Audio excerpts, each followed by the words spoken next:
การสร้างบ้านนะครับถือว่าเป็นสิ่งที่ไม่ได้เป็นของคุ้นเคยของคนทั่วไปนะครับในชั่วชีวิตคนเราเนี่ยอาจจะสร้างบ้านได้แค่1 ครั้งจากที่เกริ่นไปนะครับรวมถึงปกคลิปผมบอกเลยว่านี่คือโฮมทัวร์ที่น่าจะพิสดารที่สุดที่คุณจะได้ชมกันครับผมเป็นคนไปวัดเองนะครับใครที่จะทำเรื่องพวกนี้เนี่ยต้องคิดไว้ตั้งแต่แรกเลยนะว่าความถนัดของตัวเราเองไม่ใช่ความถนัดของผู้ออกแบบนะครับถ้าเกิดกระเบื้องภายนอกมันสูงกว่าภายในสิ่งที่เกิดขึ้นก็คือฝนมันตกลงมาใช่ไหมแล้วน้ำก็จะไหลเข้าห้องไงพี่พายยังไงนะไอ้7 เซนใช่ไหมมันเป็นความผิดพลาดนะทุกคนเพราะว่า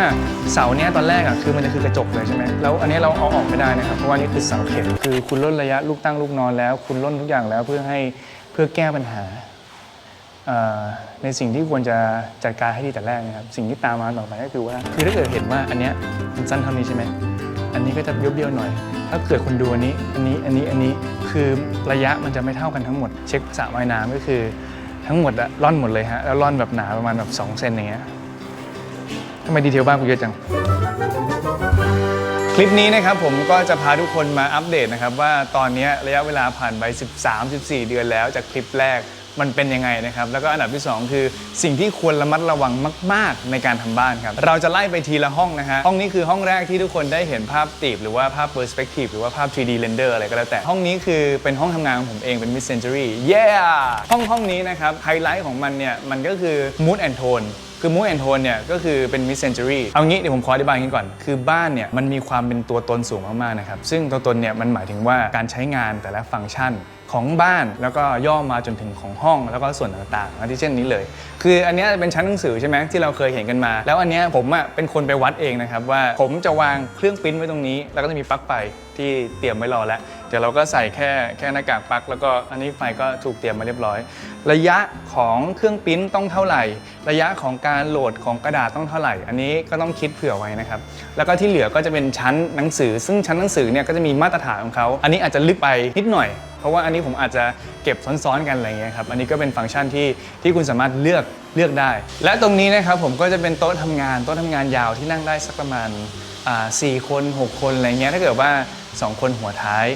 ด้วยความที่ผมเป็นคนที่ไม่ชอบทำงานในที่แบบโล่งมากๆเพราะว่ามันจะดูเวิ้งว้างไปแล้วก็เหมือนสติมันก็จะหลุดนะครับก็เลยต้องการแบบโฟกัสในการแบบถูกตีกรอบตีพื้นที่ไว้อย่างตรงนี้ที่เห็นที่มันมีปลั๊กไฟเนี่ยคือ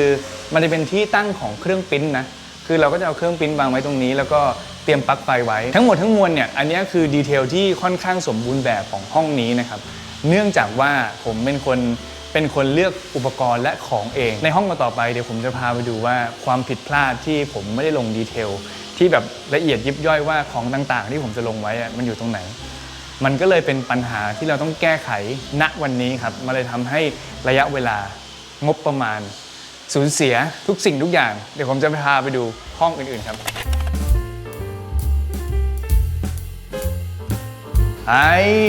อันนี้คือห้องทำงานนะครับที่คลิปที่แล้วเราบอกไว้ก็เป็นห้องทำงานขาวๆตอนนี้เป็นไงมาเสร็จแล้วเราจะเห็นนะครับเป็นความโค้งอันนี้ก็มีบัวก็เรียกว่าเป็นห้องทำงานขาวๆแบบสไตล์ที่เอาไว้ใช้เป็นสตูดิโอได้ด้วยแล้วก็อันนี้ก็เผื่อไว้ที่จะเป็นห้องนอนในอนาคตโดยภาพรวมออกมาในการ build in fur นะ build in fur ก่อนก็สวยดีนะคือผมว่าไอ้เหลี่ยมความโค้งความอะไรอย่างเงี้ยมันก็ใช้ได้แต่ว่ามันก็ต้องมีเก็บดีเทลเนี่ยไอ้โค้งเนี่ยอยู่ดีก็อยากขึ้นมาหรือว่ามันไม่เรียบอะไรเงี้ยครับเดี๋ยวเราต้องมาเก็บดีเทลกันตอนหลังนี่ก็เป็นห้องน้ำนะครับผมห้องน้ำอันนี้ความพิเศษก็คือว่าตัวกรอบอลูมิเนียมอันนี้เป็นกรอบอลูมิเนียมไม้ที่ทำมาเรียนไม้นะครับแต่สิ่งที่ผมอยากจะให้สังเกตจริงๆนะครับเวลาเราทำห้องอาบน้ำเนี่ยสิ่งที่จำเป็นมากๆก็คือแบบพวกที่วางขวดสบู่ขวดแชมพูครีมนวดอันนี้เนี่ยมันเพิ่งเกิดขึ้นมานะเมื่อไม่นานมานี้นี่พูดถึงประมาณแบบไม่เกิน2 อาทิตย์ที่ผ่านมาคือตอนแรกตอนเคลียร์แบบเราก็ไม่ได้ทำสิ่งนี้ไว้แล้วผู้ออกแบบก็ไม่ได้ทำมาให้มันก็เลยกลายเป็นว่าเราต้องมาแก้ไขในหน้างานว่าเดี๋ยวเราเอาอลูมิเนียมเสียบเข้าไปผมจำวัสดุแบบชัดเจนไม่ได้นะฮะแต่ว่ามันจะเป็นลักษณะนั้นแล้วก็เอากล่องเสียบเข้าไปแล้วก็เอากระเบื้องเนี่ยมาปิดแทนบนหน้าซ้ายขวาอย่างนี้ผมก็เลยอยากจะฝากไว้นะครับถ้าเกิดว่าใครที่จะทำเรื่องพวกนี้เนี่ยต้องคิดไว้ตั้งแต่แรกเลยนะว่าความถนัดของตัวเราเอง ไม่ใช่ความถนัดของผู้ออกแบบนะครับคือผู้ออกแบบเนี่ยจะมีมาตรฐานในการทำแต่ว่าความถนัดของเราเองเนี่ยเราถนัดแบบไหนจะตั้งนี่เราควรจะคิดมาตั้งแต่แรกครับต่อไปนะฮะเดี๋ยวผมจะพาไปดูปัญหาจริงๆอีกอันหนึ่งของห้องนี้ครับมันไม่อยู่ในห้องนะฮะมันอยู่ระเบียงนอกห้องและปัญหามันอยู่ตรงนี้ครับคือเนี้ยคือระเบียงของห้องนี้ใช่ไหมในคลิปที่แล้วเนี่ยเราบอกว่าเราจะเทควิวไปอยู่ข้างนอกนี้ได้ตรงนี้ทั้งหมดนะครับจะเป็นราวกันตกซึ่งเป็นกระจกนะครับแต่ปัญหาอยู่ตรงนี้ครับพื้นที่ผมยืนอยู่นี้นะครับมันยังเป็นปูนอยู่เลยแต่ว่าระดับของมันนะคือเราจะดูจากตรงนี้ครับก็คือขอบอลูมิเนียมฟินิชชิ่งข้างบนนี้เนี่ยจะเป็นกระเบื้องในตอนแรกผมอยากได้ไม้ถ้าเกิดได้ไม้เนี่ยก็คงไม่มีโอกาสแล้วเพราะว่าไม้เนี่ยเตี้ยสุดๆเลยนะครับสมมุติถ้าเกิดว่ามันไม่ใช่ไม้จริงนะเป็นไม้ที่แบบผสมมาอย่างเงี้ยเราก็จะมีที่ต้องปูพื้นอยู่1 เซนข้างบนอีก1 เซนนั่นหมายความว่าตอนที่ผมเปิดประตูอะติดพื้นแล้วนะผมก็เลยต้องทำเป็นกระเบื้องซึ่งกระเบื้องเนี่ยเดี๋ยวต้องดูระยะว่าเราจะลงได้แค่ไหนซึ่งมันก็น่าจะเฉียดมากๆแล้วครับมันก็เลยมีปัญหาอย่างนี้ซึ่งมันไม่แน่ใจด้วยว่าตอนที่กระเบื้องมาลงจริงๆเนี่ยระดับมันจะได้ไหมแล้วเปิดประตูมันจะติดไหมการเปิดประตูแล้วมันติดเนี่ยมันก็เป็นเรื่องหนึ่งแต่ถ้าเกิดว่ากระเบื้องภายนอกคุณจินตนาการดูนะถ้าเกิดกระเบื้องภายนอกมันสูงกว่าภายในสิ่งที่เกิดขึ้นก็คือฝนมันตกลงมาใช่ไหมแล้วน้ำก็จะไหลเข้าห้องไงถ้าเกิดว่านี่มันต่ำกว่าน้ำมันก็ไม่มีทางไหลเข้าห้องได้แต่ถ้าเกิดว่าพื้นข้างนอกมันสูงกว่าแล้วนั่นหมายความว่ายังไงน้ำก็เข้าไปครับอันนี้ก็เป็นอีกจุดหนึ่งนะครับอันนี้คือเป็นการต่อเติมของผมเองคุณต้องสังเกตดีๆแล้วก็ดูดีๆมากๆนะครับว่าถ้าเกิดว่าจะต่อเติมเนี่ยเรื่องระดับพื้นเนี่ยมันไม่ใช่แค่ว่าปูนแล้วมันจะเสร็จได้เลยคือมันต้องมีสิ่งที่มาปกปิดพื้นผิวข้างบนอาทิเช่นไม้หรือว่ากระเบื้องก็ตามนี่แค่กี่ห้องเองเนี่ย2 ห้องเองนะเดี๋ยวพาไปดูห้องต่อไปโอเคและนี่นะฮะก็เป็นสกายไลท์ที่ตอนนั้นเราบอกไว้เรียบร้อยแล้วว่าเราจะติดตอนนี้เราก็ติดแล้วนะครับตอนนี้เราก็ใช้เป็นกระจกประกบกัน2 อันนะครับก็คือจะช่วยลดความร้อนได้แล้วก็ในอนาคตเดี๋ยวผมก็จะติดฟิล์มกรองแสงขึ้นมาอีกชั้นหนึ่งเพื่อจะให้ลดความร้อนคือถ้าเกิดว่าในตามปกติแล้วเนี่ยอากาศเย็นจะอยู่ข้างล่างอากาศร้อนเนี่ยจะถ่ายเทวิ่งขึ้นไปข้างบนแล้วตรงนั้นจะมีหน้าต่างอยู่2 อันเพื่อให้ความร้อนของเพดานเนี่ยค่อยๆโฟลว์ออกไปอันนี้ก็ถือว่าเป็นโซลูชันนะครับแต่ก็ไม่แน่ใจว่ามันจะลดความร้อนได้มากน้อยแค่ไหนแต่ว่าอันนี้ก็ถือว่าทำได้เต็มที่แล้วอันนี้จากความต้องการว่าอยากให้บันไดตรงนี้มันมีสกายไลท์เพื่อให้บริเวณโซนนี้นะครับเป็นบริเวณโซนที่สว่างครับขอแวะตรงนี้อีกนิดนึงนะครับคือตรงนี้เราจะเห็นว่าพื้นเป็นพื้นของชั้น2แล้วก็อันนี้เป็นโซนต่อจากโซนบันไดลงมาคือจะบอกว่ามันเป็นดีเทลเล็กๆน้อยๆนะครับซึ่งทางผู้ออกแบบเนี่ยคือเขาก็จะคิดไว้ให้แต่ถ้าเกิดว่าคุณดูแล้วมันดูไม่โอเคอ่ะต้องมาลองพิจารณากันดีๆนะเนื่องจากว่าบันไดเนี่ยจะเป็นพื้นไม้สักนะครับซึ่งไม้สักเนี่ยจะเป็นสีค่อนข้างออกจะเข้มหน่อยมันเป็นสีธรรมชาติของไม้สักนะครับเป็นเหลืองๆทองๆอะไรเงี้ยแต่ว่าพื้นชั้นบนเนี่ยเราจะไม่ได้ใช้เป็นพื้นไม้สักแต่ว่าเราจะใช้เป็น engineering wood นะครับซึ่งสีมันจะออกโทนขาวหน่อยเพื่อให้เข้ากับธีมห้องทำงานขาวแบบนั้นปัญหาของมันก็คือรอยต่อครับสมมุติว่าคุณเดินขึ้นมาจากบันไดใช่ไหมบันไดเสร็จปั๊บแล้วมาขั้นสุดท้ายเนี่ยการต่อหรือว่าการจบงานกันเนี่ยอันนี้ต้องคิดให้ดีๆเพราะว่าอันนี้ที่ทำไว้ก็คือเป็นบอร์เดอร์นะครับก็คือเป็นขอบวิ่งรอบเลยจนมาถึงนี้ถ้าเกิดเห็นผมจะใช้ไม้สักทั้งหมดนะครับวิ่งรอบเพื่อมาเป็นตัวชนกับพื้นไม้เอนจิเนียร์ในระดับเดียวกันอันนี้นะครับก็เป็นสิ่งที่ต้องเคลียร์ก่อนถ้าเกิดว่าเราไม่อยากให้มันดูสะดุดตาเวลามันมีวัสดุที่ไม่เหมือนกันแล้วเอามาต่อกันครับทำไมดีเทลบ้านคุณเยอะจังเฮ้ยแล้วมัน7 เซนได้ไงจะตัดออกตัดออกแล้วครับใช่จะปรับปรุงให้มันพอใส่หินแล้วมันจะมีความหนาเยอะเพราะว่าหินมัน2 เซนใช่เราก็จะคุยกับคุณเจนก่อนนะครับได้เลยพี่พายยังไงนะไอ้7 เซนใช่ไหมหมายถึงรวมฟินิชแล้วโอเคได้ครับพี่ทอมถ้าเกิดอย่างเงี้ยผมเอาลงดินได้ไหมเมื่อกี้ผมถามเขาคร่าวๆแล้วถ้าเกิดลงดินเป็นอันนั้นแต่ว่าต้องห้ามขุดโดนเลย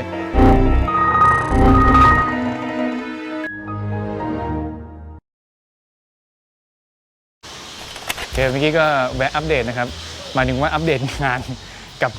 ผู้สร้างนะฮะก็เลยยังไม่ได้อัปเดตบ้านต่อแต่ว่าเมื่อกี้ก็คือมีอัปเดตเรื่องระยะของโต๊ะค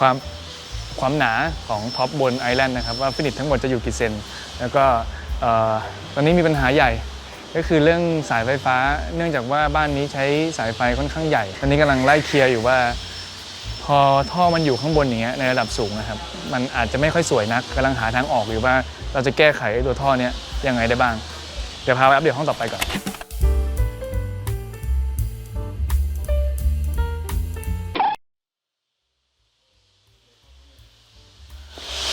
ตะดา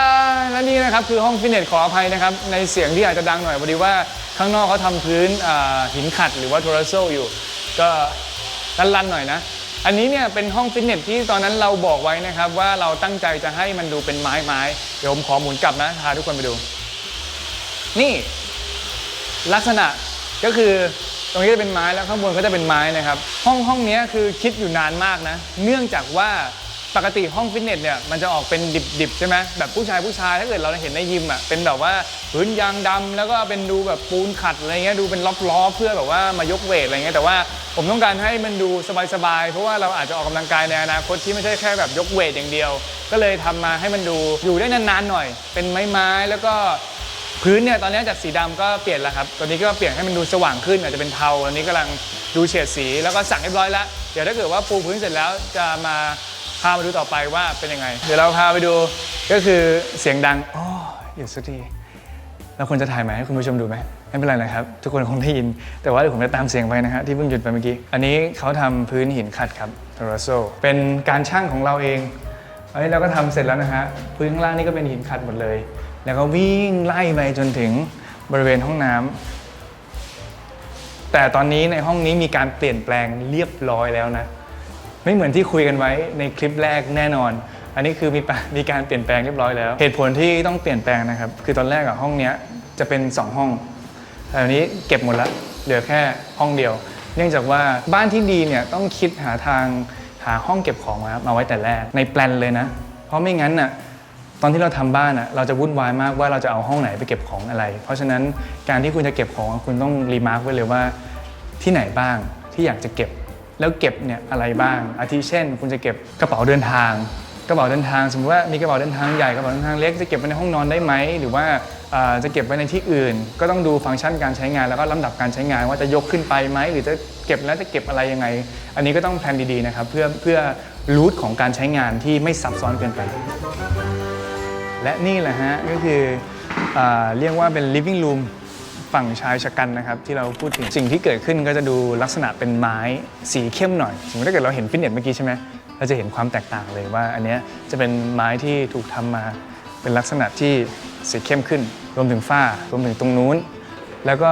ตรงไม้อัดที่เรายังไม่ได้แปะอะไรเนี่ยตรงไม้อัดเนี่ยครับที่เรายังไม่ได้แปะอะไรเนี่ยก็คือเราจะแปะเป็นหินวีเนียร์นะครับก็คือเป็นหน้าหิน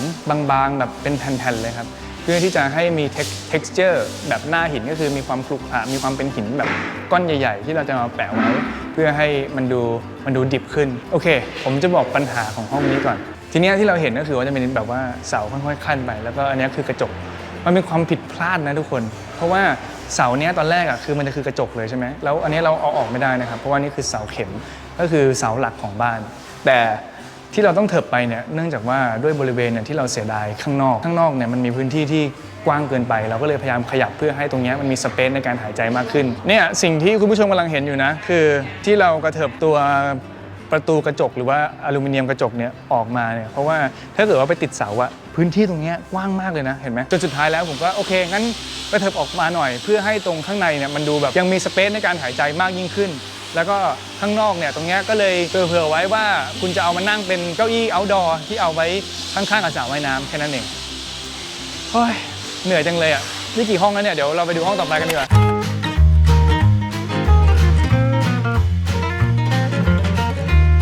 มาถึงห้อง living room นะครับผม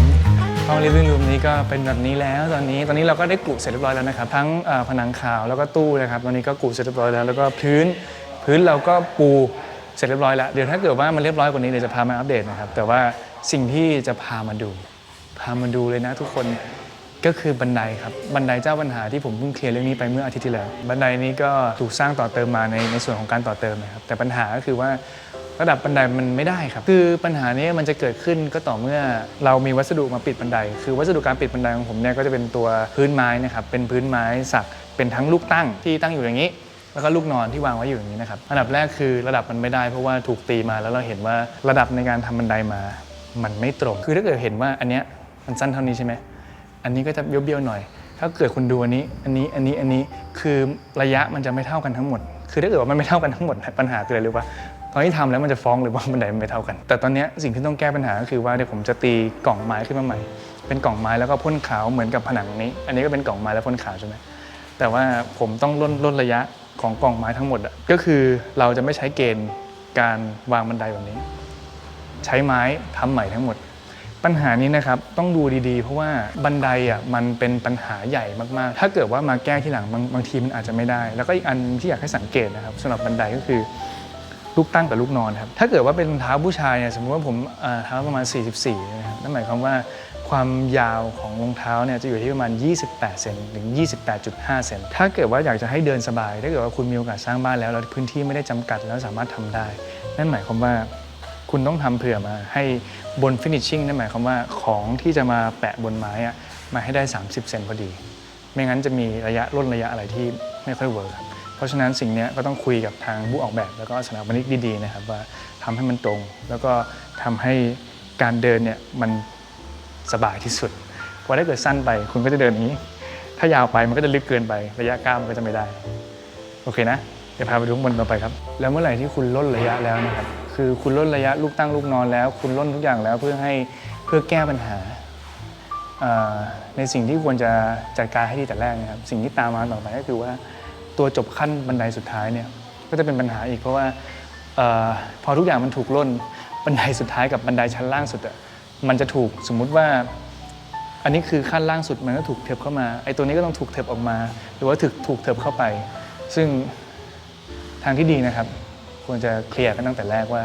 เราจะวางอะไรไว้เท่าไหร่แล้วก็ทำให้มันตรงโอเคนะ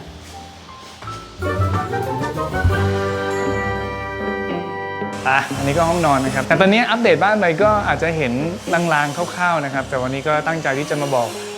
ปัญหาแหละเพราะว่าคนทำงานมันยังเยอะอยู่แล้วก็ของแล้วก็นู่นนี่นั่นมันยังแบบไม่สามารถที่จะทำได้ทั้งหมดนะ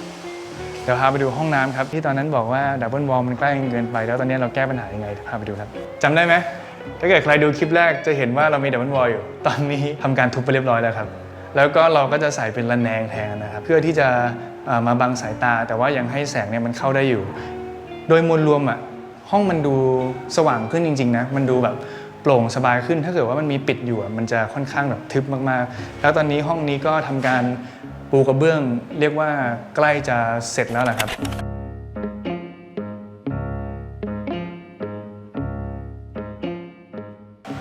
อันนี้ก็จะเป็นโต๊ะเครื่องแป้งเห็นไหมเสร็จแล้วประมาณนึงนะครับตอนนี้ก็มีชั้นที่จะเอาไว้วางของแบบนี้มีโค้งไฮไลท์ของห้องแต่งตัวนะครับก็คือนี่เลยอันนี้นะครับถ้าเกิดในคลิปที่แล้วเนี่ยมันไม่ได้เห็นอะไรใช่ไหมเพราะว่าคลิปที่แล้วเนี่ยตรงนี้ตู้ไม่มีเลยนะอันนี้ก็จะเป็นตู้ใหม่ลากยาวมาเลยสิ่งที่เราจะใช้ก็คือเราจะใช้เป็นหน้าบานผ้าม่านครับคือเป็นผ้าม่านรูดเราจะได้อีกฟีลลิ่งหนึ่งความที่มันดูไม่แข็งเกินไปยังดูมีความพิ้วดูความเป็นแบบเป็นผ้าหน่อยเพราะว่าทางเดินแล้วมันถูกตีขึ้นมาค่อนข้างลึกเหมือนกันแล้วผมก็ไม่ได้อยากทำให้มันตันก็เลยผ้าม่านน่าจะเป็นตอบโจทย์ที่ดีที่สุดแต่ข้อเสียของมันก็มีเช่นกันหนึ่งก็คือเราต้องเสียค่าผ้าม่านแล้วก็ต้องเสียการดูแลผ้าม่านในแต่ละปีนะครับเพราะว่าก็ต้องซักไม่งั้นฝุ่นก็จะเกาะได้โอเค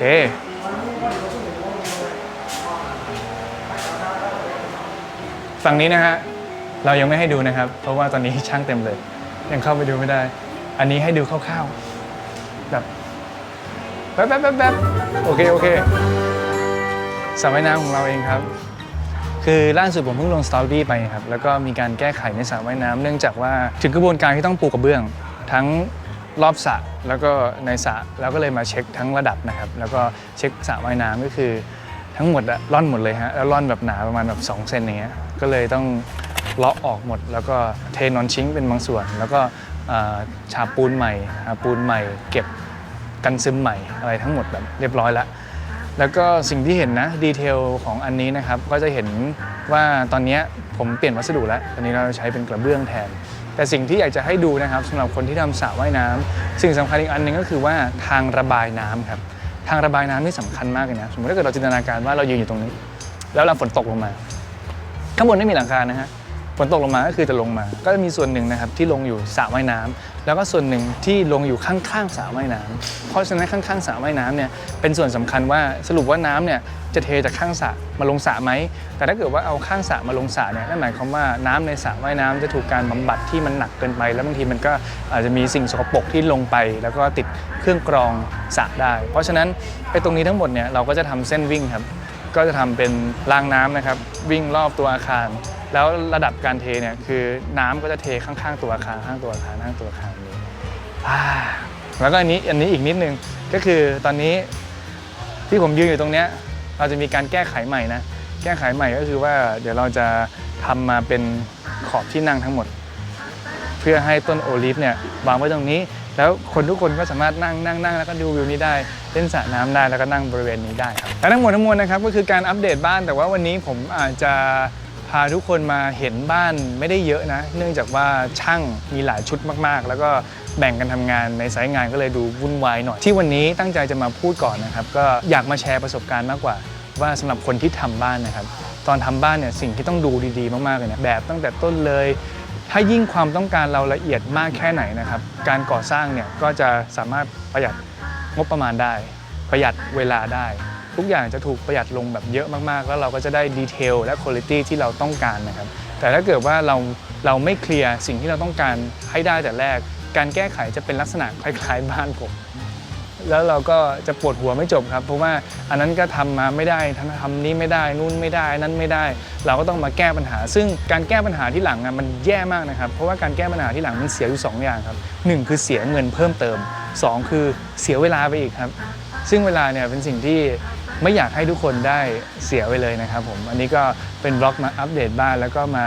บอกประสบการณ์ซึ่งจริงๆมันมีเยอะกว่านี้เยอะมากๆนะครับอันนี้ก็ยกตัวอย่างเท่าที่จำได้เพราะว่าบ้านหลังนี้ถูกผ่านเรื่องราวอะไรมาไม่รู้เต็มไปหมดเลยแล้วเดี๋ยวเราจะเห็นความสวยงามนะครับแล้วก็ความสมบูรณ์แบบที่มากกว่านี้ในการอัปเดตบ้านครั้งหน้าถ้าเกิดว่าใครชอบก็ฝากกดไลค์กดแชร์กด Subscribe ไปด้วยนะครับก็เป็นกำลังใจให้นะครับสำหรับคนที่ทำบ้านหรือว่ากำลังเริ่มทำบ้านนะครับแล้วก็ขอกำลังใจด้วยให้ผมนะในการทำบ้านให้เสร็จก็ยังไม่รู้นะว่ามันจะอีกนานแค่ไหนแต่ว่าเดี๋ยวจะอัปเดตให้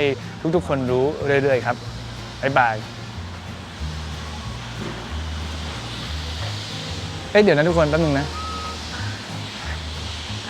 ไม่แน่ใจว่าในกล้องเห็นไหมเห็นรอยร้าวไหมครับภายนอกอาคารเรื่องนี้เรื่องใหญ่ครับเดี๋ยวมีบล็อกพิเศษสำหรับเรื่องนี้แน่นอน